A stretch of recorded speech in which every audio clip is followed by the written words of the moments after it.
Hello students, welcome to your YouTube channel SS classes of chemistry. मैं रितेश सिंह, आपका chemistry teacher. हम लोग 10th class में आज केमिकल रिएक्शन एंड इक्वेशन में टाइप्स ऑफ केमिकल रिएक्शंस के बारे में पढ़ने वाले हैं। तो लास्ट क्लास में हम लोगों ने बैलेंसिंग ऑफ केमिकल इक्वेशन के बारे में पढ़ा।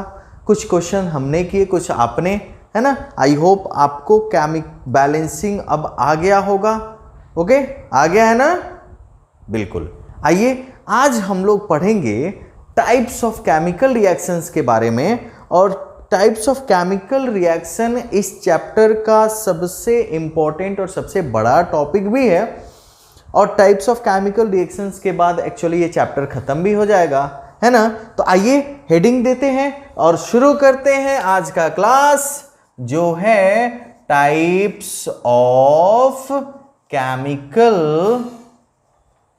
रिएक्शन। आइए, तो हेडिंग दे दिए टाइप्स ऑफ केमिकल रिएक्शन। तो केमिकल रिएक्शंस कितने टाइप के होते हैं? तो chemical reactions are chemical reactions जो होते हैं वो 5 टाइप के होते हैं। और पहला है combination reaction. There are 5 types of chemical reactions. Heading देंगे टाइप्स ऑफ केमिकल रिएक्शन। पहला कॉम्बिनेशन रिएक्शन, सेकेंड है decomposition reaction. Okay, decomposition reaction. Third displacement reaction.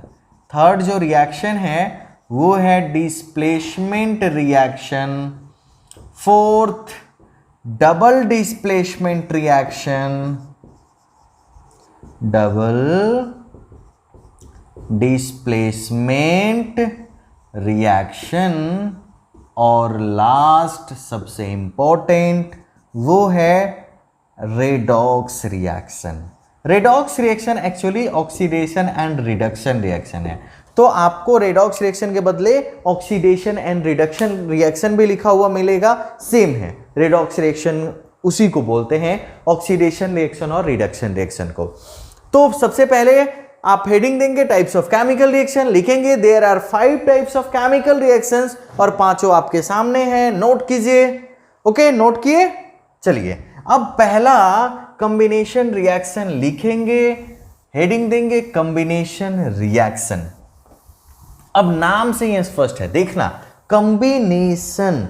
Combination मतलब कंबाइंड हो रहा है। अगर 2 सब्सटेंस कंबाइंड होके कोई एक नया सब्सटेंस का फॉर्मेशन करे तो उसको हम लोग बोलेंगे कॉम्बिनेशन रिएक्शन। डिफिनीशन लिखेंगे, आप लोग लिखिए, हम बोल रहे हैं the reaction in which 2 or more substances are combined to form a single product.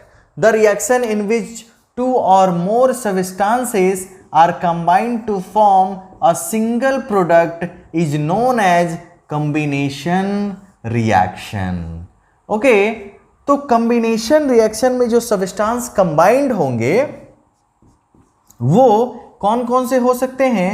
तो एलिमेंट एलिमेंट कॉम्बिनेशन हो सकता है। कौन कॉम्बिनेशन हो सकता है? Element element combination. एक एक करके हम लोग देखते चलेंगे और उस पे एग्जाम्पल भी करते चलेंगे। ओके, तो आपने देखा कॉम्बिनेशन रिएक्शन में 2 सब्सटेंस रिएक्ट करके किसी नए सब्सटेंस का फॉर्मेशन कर रहे हैं। ओके, और इस रिएक्शन मतलब जो सब्सटेंस कंबाइंड हो रहे हैं उसमें एलिमेंट और एलिमेंट का कॉम्बिनेशन। फिर हम लोग देखेंगे एलिमेंट कंपाउंड कॉम्बिनेशन। और लास्ट में देखेंगे कंपाउंड कंपाउंड कॉम्बिनेशन, है ना। मतलब 2 एलिमेंट कंबाइंड होगा तो एक कंपाउंड का फॉर्मेशन करेगा। अगर एक कंपाउंड और एक एलिमेंट कंबाइंड होगा तभी भी एक कंपाउंड बनाएगा। और अगर 2 कंपाउंड कंबाइंड होंगे तभी भी एक कंपाउंड बनाएंगे। अल्टीमेटली बन तो कंपाउंड ही रहा है, लेकिन कॉम्बिनेशन अलग अलग टाइप से हैं। तो अलग अलग टाइप के कॉम्बिनेशन को देखते हैं। पहला है एलिमेंट एलिमेंट कॉम्बिनेशन। ध्यान से देखिएगा, अगर आप वाटर का रिएक्शन ऑक्सीजन के साथ कराते हैं, सॉरी हाइड्रोजन गैस ऑक्सीजन के प्रेजेंस में अगर बर्न करता है, जलता है, तो वाटर का फॉर्मेशन करेगा। इस रिएक्शन में हीट रिलीज होगा। इस रिएक्शन में क्या होगा? हीट रिलीज होगा। एक चीज और आपको क्लियर कर दें, most of the combination reactions are exothermic. Most of the combination reactions are exothermic. क्यों? क्योंकि दो एलिमेंट कंबाइंड हो रहा है ना, और जो दो एलिमेंट कंबाइंड होगा तो फिर बॉन्ड का फॉर्मेशन हो रहा है ना। तो कंबाइंड होके नए बॉन्ड का फॉर्मेशन हो रहा है तो एनर्जी रिलीज होगा। तो most of the chemical combination reactions are exothermic. Example number 1। फिर अगर सेकंड कोक या कोल को, देखना ये कोक या फिर कोल को अगर आप ऑक्सीजन के प्रेजेंस में जलाएंगे तो फिर से कौन सा गैस निकलेगा? Carbon dioxide gas. और यहां पे हीट भी रिलीज हो रहा है और लाइट भी रिलीज होगा। तो फिर से ये रिएक्शन कौन सा रिएक्शन हो जाएगा? एक्सोथर्मिक रिएक्शन, क्योंकि एनर्जी रिलीज हो रहा है। चलिए नेक्स्ट, अगर सल्फर ऑक्सीजन के प्रेजेंस में जलेगा तभी भी क्या बनाएगा? Sulphur dioxide. अगर आप क्लोरीन का रिएक्शन हाइड्रोजन के साथ करा दें तो क्या बनेगा? Hydrogen chloride. अगर आप मैग्नीशियम को ऑक्सीजन के प्रेजेंस में जलाएंगे, मैग्नीशियम रिबन को, तभी भी क्या बनेगा? Magnesium oxide. तो ये सारे एग्जाम्पल्स हैं जिसमें एलिमेंट कॉम्बिनेशन होके किसी कंपाउंड का फॉर्मेशन हो रहा है। तो फटाफट से नोट करेंगे इसको, एलिमेंट कॉम्बिनेशन के एग्जाम्पल्स को नोट किए? ओके, आइए आगे बढ़ते हैं। एलिमेंट कॉम्बिनेशन के बाद हम लोग कॉम्बिनेशन रिएक्शन में दूसरे टाइप का एग्जाम्पल्स देखेंगे जिसमें कोई एलिमेंट कंपाउंड के साथ कंबाइंड हो रहा है। तो इस बार हम लोग बोलेंगे element compound combination. Element compound combination, अगर कोई एलिमेंट किसी कंपाउंड के साथ कंबाइनेशन करेगा, कंबाइंड होगा, तो एक नया कंपाउंड का फॉर्मेशन करेगा। जैसे अगर सल्फर डाइऑक्साइड का ही रिएक्शन आप ऑक्सीजन के साथ करा लीजिए तो ये बना देगा सल्फर ट्राइऑक्साइड। देखो सल्फर डाइऑक्साइड एक कंपाउंड है, एलिमेंट के साथ कंबाइंड होकर क्या बना दिया? Sulphur trioxide. अगर आप कार्बन मोनोऑक्साइड का रिएक्शन ऑक्सीजन के साथ कराएंगे तभी भी कार्बन डाइऑक्साइड बनेगा। देखो कार्बन मोनोऑक्साइड एक कंपाउंड है, ऑक्सीजन के साथ रिएक्शन करके कार्बन डाइऑक्साइड बनाया। ओके, चलिए आगे। अगर आप कार्बन मोनोऑक्साइड का रिएक्शन हाइड्रोजन के साथ कराएंगे तो मिथेनॉल का फॉर्मेशन होगा। CH3OH नाम लिख लीजिएगा, ये मिथेनॉल है, अल्कोहल का एक कंपाउंड है मिथेनॉल। और इसके मिक्सचर को ना हम लोग वाटर गैस कहते हैं। क्या बोलते हैं? Water gas. और यहां पे इस रिएक्शन को हीट करना पड़ेगा। तो जब हीट करना पड़ेगा तो यहां पे ये जो रिएक्शन है ये एक्सोथर्मिक ना होके कौन सा रिएक्शन है? इंडोथर्मिक रिएक्शन है। और आपको पहले बता चुके हैं कि most of the combination reactions are exothermic, not all. सभी कॉम्बिनेशन रिएक्शंस एक्सोथर्मिक नहीं हैं, मतलब ज्यादातर कॉम्बिनेशन रिएक्शंस एक्सोथर्मिक हैं लेकिन सारे नहीं। जैसे देखो यहां पे, देखा? अरे भाई साहब यहां पे हीट करना पड़ रहा है ना। 450 डिग्री सेल्सियस के आसपास यहां पे हम लोग टेम्परेचर देते हैं तब जाके मिथेनॉल का फॉर्मेशन होगा। इसलिए ये कौन सा रिएक्शन है? इंडोथर्मिक। ओके, चलिए, तो ये था एलिमेंट कंपाउंड कॉम्बिनेशन। अब हम लोग देखेंगे, इरेज कर दें।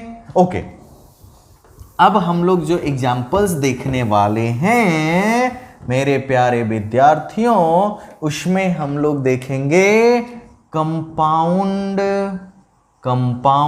कॉम्बिनेशन।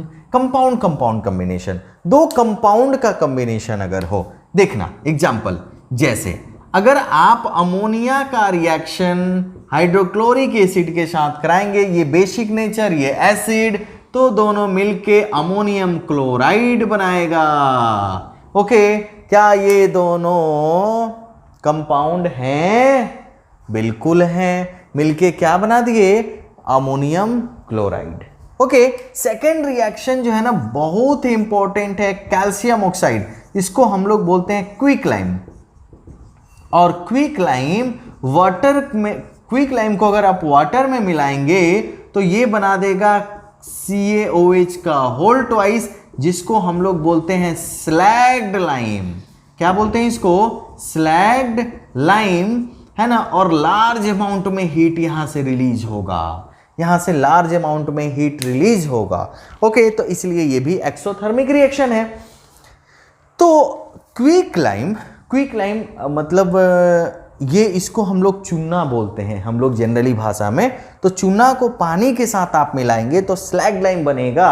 और स्लैग्ड लाइम का यूज हम लोग करते हैं वाल को, मतलब हम अपने घर का जो वाल होता है ना उसको रंगने के लिए, है ना, तो उस पे इसका यूज करते हैं। और कैल्शियम ऑक्साइड जो है कार्बन डाइऑक्साइड के साथ रिएक्शन करके स्लोली वाल पे कैल्शियम कार्बोनेट का एक लेयर बना देता है। और यहाँ पे मॉइस्चर जो होगा वो वाटर जो है वो मॉइस्चर के रूप में रिलीज होगा।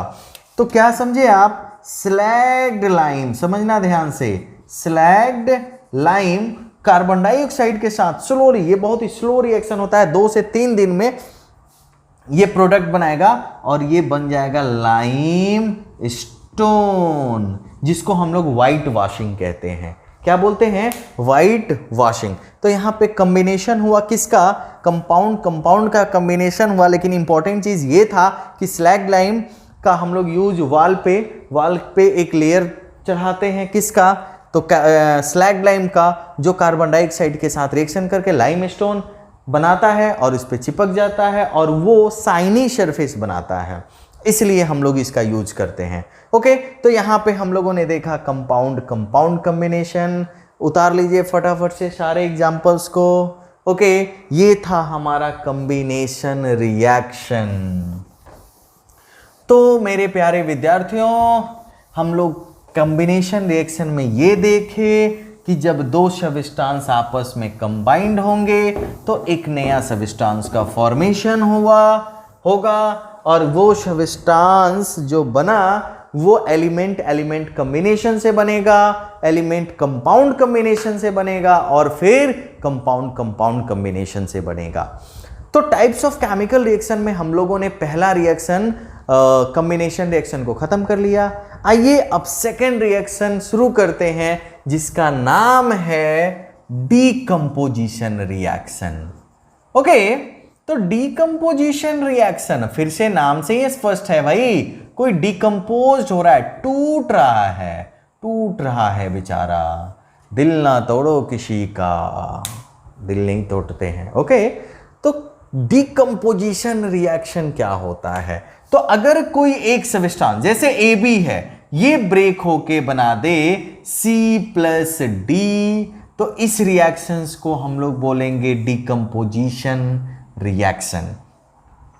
तो डीकंपोजिशन रिएक्शन में कोई एक सब्सटेंस ब्रेक होके 2 से अधिक सब्सटेंस का फॉर्मेशन करता है, तो इसका डेफिनेशन लिखेंगे, the reaction in which a substance split up into 2 or more substances known as decomposition reaction। Okay, तो डिकम्पोजिशन रिएक्शन ध्यान से देखिएगा। डिकम्पोजिशन रिएक्शन अगर किसी को तोड़ना है तो उसको एनर्जी देना पड़ेगा। बिना एनर्जी का ये ब्रेक होगा? बिल्कुल ही नहीं होगा। और ये जो एनर्जी आप देंगे वो या तो हीट के फॉर्म में देंगे या फिर इलेक्ट्रिसिटी के फॉर्म में देंगे, ओके, या फिर लाइट के फॉर्म में देंगे। तो अगर आप हीट एनर्जी दें, इलेक्ट्रिक एनर्जी दें या फिर लाइट एनर्जी दें, तभी डिकम्पोजिशन रिएक्शन पॉसिबल है, वरना पॉसिबल नहीं है। तो अगर हीट प्रोड्यूस कर रहे हैं आप, है ना, अगर कोई डिकम्पोजिशन रिएक्शन तब हो रहा है जब हम लोग हीट कर रहे हैं सब्सटेंस को, तो इसको हम लोग बोलते हैं थर्मल डिकम्पोजिशन रिएक्शन। एरो दे के लिखना, there are 3 types of decomposition reaction. First thermal decomposition reaction, thermal decomposition reaction और इलेक्ट्रिसिटी के प्रेजेंस में हो तो इसको हम लोग बोलेंगे इलेक्ट्रोलाइटिक डिकम्पोजिशन रिएक्शन, और अगर लाइट के प्रेजेंस में हो तो इसको हम लोग बोलेंगे photochemical decomposition reaction. Photochemical decomposition reaction. तो एक एक करके हम लोग तीनों डिकम्पोजिशन रिएक्शंस के बारे में पढ़ने वाले हैं। पहला स्टार्ट करेंगे हम लोग थर्मल डिकम्पोजिशन रिएक्शन। तो हेडिंग दीजिए, पहले इसको उतार लीजिए, फटाफट से उतार लिए। ओके, आइए देखते हैं। पहला हम लोग हेडिंग देंगे थर्मल डिकम्पोजिशन रिएक्शन। लिखना 1 नंबर में thermal decomposition reaction. The reaction which carried out in presence of heat. The reaction which carried out in presence of heat known as thermal decomposition reaction.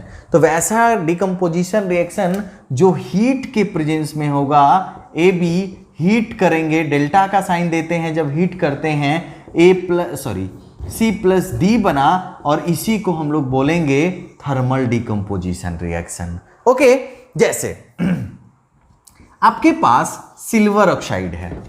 Okay, silver oxide जो होता है वो होता है red colour का। अगर आप slowly इसको हीट करेंगे तो ये ब्रेक हो जाएगा सिल्वर में और ऑक्सीजन गैस निकल जाएगा बाहर। तो रेड कलर का जो सिल्वर ऑक्साइड है वो बन गया ग्रेइश वाइट में। इसमें ग्रेइश वाइट कलर का सिल्वर बना दिया और ऑक्सीजन गैस बाहर निकल गया। तो अगर आप टेस्ट ट्यूब में रेड कलर के सिल्वर ऑक्साइड को रखें, फिर उसको आप गर्म करने लगे, गर्म करेंगे तो धीरे धीरे उसका कलर चेंज हो जाएगा, ग्रेइश वाइट कलर का हो जाएगा। इसका मतलब क्या समझे आप, वहां पे केमिकल रिएक्शन हुआ और वो chemical reaction thermal decomposition reaction है, क्योंकि आप हीट कर रहे हैं उसको। ओके, तो इस रिएक्शन में ऑक्सीजन गैस बाहर निकल रहा है और सिल्वर बच जा रहा है, इसलिए इसको हम लोग बोलेंगे थर्मल डिकम्पोजिशन रिएक्शन। ओके, तो पहला ये है। फिर अगर आप कैल्शियम कार्बोनेट को हीट करेंगे, मतलब लाइमस्टोन को, तो ये भी calcium oxide plus carbon dioxide में ब्रेक हो जाएगा। तो यहां भी हुआ कौन सा reaction, thermal decomposition reaction. Third, अगर आप लेड नाइट्रेट को PbNO3 के होल ट्वाइस को, इसको भी आप हीट कर लो तो ये बन जाएगा PbO plus NO2 plus O2। ये रिएक्शन हम लोग पहले भी देख चुके हैं। अगर आप फेरस सल्फेट को हीट करना चाहते हैं, FeSO4 को कर लो भाई, तो क्या बनाएगा Fe2O3 सल्फर डाइऑक्साइड और प्लस ऑक्सीजन, है ना। तो ये सारा है थर्मल डिकम्पोजिशन रिएक्शन। फटाफट से थर्मल डिकम्पोजिशन रिएक्शंस के एग्जांपल्स को नोट कीजिए। आइए, तो थर्मल डिकम्पोजिशन रिएक्शन जो हैं वो कौन से टाइप के रिएक्शन हैं, तो सारे के सारे इंडोथर्मिक रिएक्शन हैं। कौन से रिएक्शन है, इंडोथर्मिक। एक्सोथर्मिक नहीं बोल देना, क्योंकि यहां पे हीट एब्जॉर्ब हो रहा है, हीट एब्जॉर्ब होके ही ये रिएक्शन हो रहा है। Second, electrolytic decomposition reaction. Heading दीजिए और लिखिएगा इसका definition. The reaction which carried out in presence of electricity is known as electrolytic decomposition reaction, and this process is known as electrolysis। इस प्रोसेस को हम लोग बोलते हैं इलेक्ट्रोलाइसिस। मतलब अगर आप जैसे NaCl है ना, NaCl मोल्टेन है, मोल्टेन मतलब लिक्विड स्टेट में, फ्यूज्ड है, या फिर फ्यूज बोलिए या फिर मोल्टेन बोलिए। इससे अगर आप इलेक्ट्रिसिटी पास करेंगे इससे आप अगर आप इलेक्ट्रिसिटी पास करेंगे तो बनेगा सोडियम और क्लोरीन, दोनों बाहर टूट गया है ना। तो NaCl टूटा तो सोडियम और क्लोरीन ये तभी ब्रेक होगा, ये रिएक्शन तभी पॉसिबल है जब आप सोडियम क्लोराइड से इलेक्ट्रिसिटी पास करेंगे। ओके, तो इलेक्ट्रोलाइसिस प्रोसेस में एक्चुअली होता क्या है, जैसे आप यहाँ पे एक छोटा सा कंटेनर रख लीजिए, इसमें मोल्टेन NaCl रख लीजिए, है ना, और मोल्टेन NaCl में ना 2 मेटल रॉड लेना पड़ता है हम लोग को। ये 2 मेटल रॉड है जिसको हम लोग इलेक्ट्रोड्स बोलते हैं। ओके, इनको हम लोग इलेक्ट्रोड्स बोलते हैं, जो मेटल रॉड है, और इसमें आपने रखा है मोल्टेन NaCl।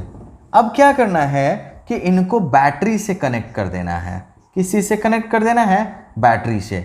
अब देखो, ये पॉजिटिव पार्ट, ये निगेटिव पार्ट, ये पॉजिटिव पार्ट, ये निगेटिव पार्ट। जैसे ही आप बैटरी से कनेक्ट करेंगे और यहाँ पे एक स्विच लगा दीजिए, स्विच ऑन किए, तो जो जहाँ से पॉजिटिव पार्ट जुड़ा हुआ है वो इलेक्ट्रोड भी पॉजिटिव होगा, जिसको हम लोग बोलेंगे एनोड, और जहाँ जो निगेटिव टर्मिनल से जो इलेक्ट्रोड जुड़ा है ये निगेटिव होगा, और इसको हम लोग बोलेंगे कैथोड।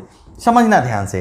तो आप बैटरी रखेंगे तभी तो इलेक्ट्रिसिटी प्रोड्यूस करेंगे ना। तो जैसे ही स्विच को ऑन करेंगे, इस पे कोई सब्सटेंस डिपॉजिट होता हुआ दिखेगा और इस पे भी कोई सब्सटेंस डिपॉजिट होता हुआ दिखेगा। तो एनोड पे जो सब्सटेंस डिपॉजिट होगा वो होगा क्लोरीन, है ना, क्योंकि क्लोरीन ये पॉजिटिव है और क्लोरीन का नेचर निगेटिव होता है, तो ये जमा होगा एनोड पे, और कैथोड पॉजिटिव होता है इसलिए ये जमा होगा कहां पे? कैथोड पे। ओके, तो कैथोड का नेचर होता है निगेटिव और एनोड का पॉजिटिव। तो कैथोड पे जमा होगा पॉजिटिव आयन, मतलब सोडियम आयन, और वो सोडियम के फॉर्म में, और क्लोराइड आयन क्लोरीन के फॉर्म में जमा होगा एनोड पे। इसी प्रोसेस को हम लोग बोलते हैं इलेक्ट्रोलाइसिस। क्या बोलते हैं? इलेक्ट्रोलाइसिस। फटाफट से इसको नोट कर लीजिए। ओके, नोट किए। आइए कुछ और एग्जांपल्स को देखते हैं, पहले इनको इरेज करते हैं। अगर आप एल्युमिनियम ऑक्साइड आपके पास है, ये भी मोल्टेन है, और इससे आप इलेक्ट्रिसिटी प्रोड्यूस कर रहे हैं, तो इससे अगर इलेक्ट्रिसिटी प्रोड्यूस करेंगे तो किस में ब्रेक हो जाएगा? एल्युमिनियम में और ऑक्सीजन में। यहां तक कि आप अगर वाटर लिक्विड फॉर्म में है और इससे इलेक्ट्रिसिटी प्रोड्यूस करेंगे तो ये भी ब्रेक होगा हाइड्रोजन में और ऑक्सीजन में। ओके, तो ये है इलेक्ट्रोलाइटिक डिकम्पोजिशन रिएक्शन। अगर आपके पास KCl है, ये भी मोल्टेन है, तो मोल्टेन स्टेट में है, तो ये भी डिकम्पोज होगा इलेक्ट्रिसिटी के प्रेजेंस में। किस में? तो पोटेशियम में और क्लोरीन में। हर जगह पॉजिटिव आयन जो है वो जमा होगा कैथोड पे, और जो निगेटिव आयन है वो जमा होगा एनोड पे। क्लियर है? ओके, क्लियर है तो फटाफट से इसको नोट कीजिए। Electrolytic decomposition reaction, actually electrolytic decomposition का रिएक्शन हम लोग प्योर मेटल को प्राप्त करने के लिए करते हैं, है ना। तो इसको भी लिख लेना नोट में। Electrolytic decomposition reaction is used to obtain pure metal from its minerals. Okay, तो इनके मिनरल से हम लोग प्योर मेटल को प्राप्त करने के लिए ये कौन सा प्रोसेस कराते हैं? इलेक्ट्रोलाइसिस, जिसमें ब्रेक हो जाएगा कंपाउंड अपने आयंस में, और आयंस कैथोड और एनोड पे जमा होके एलिमेंट दे देंगे, तो हम लोग वैसे हम लोग को प्योर एलिमेंट मिल जाएगा। चलिए नेक्स्ट है थर्ड, और थर्ड है photochemical decomposition reaction. Photochemical decomposition reaction, photon word से आया है। फोटोन क्या होता है? ये लाइट के स्मॉलेस्ट पार्टिकल को हम लोग बोलते हैं। The smallest particle of light is known as photon. Okay, तो वहीं से आया फोटोकेमिकल रिएक्शन। मतलब अगर आप सिल्वर क्लोराइड है आपके पास, सॉलिड ही है ना, तो सिल्वर क्लोराइड से अगर आप लाइट पास करेंगे तो ये ब्रेक हो जाएगा सिल्वर Ag+Cl2 में। ओके, तो ये व्हाइट कलर का होता है, और व्हाइट कलर का सिल्वर क्लोराइड ब्रेक हो रहा है किस में? तो ये ग्रेइश व्हाइट, और क्लोरीन का कलर होता है ग्रीनिश येलो। इसके कलर के कारण ही तो इसका नाम है क्लोरीन, क्लोरस वर्ड से लिया गया है, और क्लोरस का मतलब होता है ग्रीनिश येलो। तो क्लोरीन का नाम क्लोरीन पड़ा उसके ग्रीक वर्ड क्लोरस के कारण, और क्लोरस का मतलब होता है ग्रीनिश येलो, मतलब कलर के कारण इसका नाम है क्लोरीन। तो पहला रिएक्शन है लाइट के प्रेजेंस में हुआ। सेकेंड रिएक्शन देखना, AgBr, ये भी व्हाइट कलर का होता है और ये ब्रेक होके लाइट के प्रेजेंस में ये भी ब्रेक होगा और बना देगा Ag greyish white plus bromine red violet. Okay, ये रेड वॉयलेट कलर का होता है और इस रिएक्शन का हम लोग यूज करते हैं ब्लैक एंड व्हाइट फोटोग्राफी के लिए। ये जो सिल्वर ब्रोमाइड जो है लाइट के प्रेजेंस में ब्रेक होता है, इस रिएक्शन का यूज हम लोग ब्लैक एंड व्हाइट फोटोग्राफी में करते हैं। तो ये था हम लोग फोटोकेमिकल डिकम्पोजिशन रिएक्शन। अरे इसका तो डिफिनेशन ही हम लोग नहीं लिखे। The reaction which carried out in presence of light, in presence of light called photochemical decomposition reaction. Okay, चलिए तो आप लोग क्या देखे, कॉम्बिनेशन रिएक्शन और डिकम्पोजिशन रिएक्शन। इसको इरेज कर दे। तो कॉम्बिनेशन रिएक्शन और डिकम्पोजिशन रिएक्शन को अगर आप ध्यान से देखें तो कॉम्बिनेशन रिएक्शन में दो सबस्टांस कंबाइंड होके कोई एक सिंगल सबस्टांस बना रहा है, और डिकम्पोजिशन रिएक्शन में दो सबस्टांस ब्रेक होके दो अलग अलग सबस्टांस बना रहा है। तो क्या ये एक दूसरे का रिवर्स नहीं है? चलिए इसको भी A+B लिख देते हैं, अब क्लियर हो जाएगा। तो the combination reaction is reverse of the decomposition reaction and vice versa, या फिर ये भी बोल सकते हैं आप the decomposition reaction is the reverse of the combination reaction. एक एग्जांपल से समझते हैं। अभी आप देखिए, हाइड्रोजन गैस अगर ऑक्सीजन के प्रेजेंस में जलेगा तो वाटर बनाएगा, और अगर वाटर से हम लोग इलेक्ट्रिसिटी पास करेंगे तो ये किस में ब्रेक होगा? हाइड्रोजन में और ऑक्सीजन में। तो यहां पे क्या देख रहे हैं आप, हाइड्रोजन ऑक्सीजन कंबाइंड हुआ तो वाटर बना, और यहां पे वाटर ब्रेक होके हाइड्रोजन और ऑक्सीजन बनाया, तो हुआ कि नहीं रिवर्स? तो हम लोग क्या बोलेंगे, decomposition reaction is the reverse of combination reaction, और combination reaction is reverse of the decomposition reaction. That's all. Okay, तो आज के क्लास में बस इतना ही। आज का class types of chemical reaction में कॉम्बिनेशन और डिकम्पोजिशन रिएक्शन के ऊपर था। देखा आपने अलग अलग टाइप का रिएक्शन, उसका एग्जाम्पल बहुत इंपॉर्टेंट है। सब एग्जाम्पल, एक एक एग्जाम्पल को आप ध्यान से नोट करेंगे और ध्यान से पढ़ेंगे। मिलते हैं फिर नेक्स्ट वीडियो में नेक्स्ट केमिकल रिएक्शन के टाइप के साथ। तब तक आप रेगुलर पढ़ाई करते रहिए। हमसे जुड़ने के लिए बहुत बहुत धन्यवाद। आपका दिन शुभ हो। Thank you.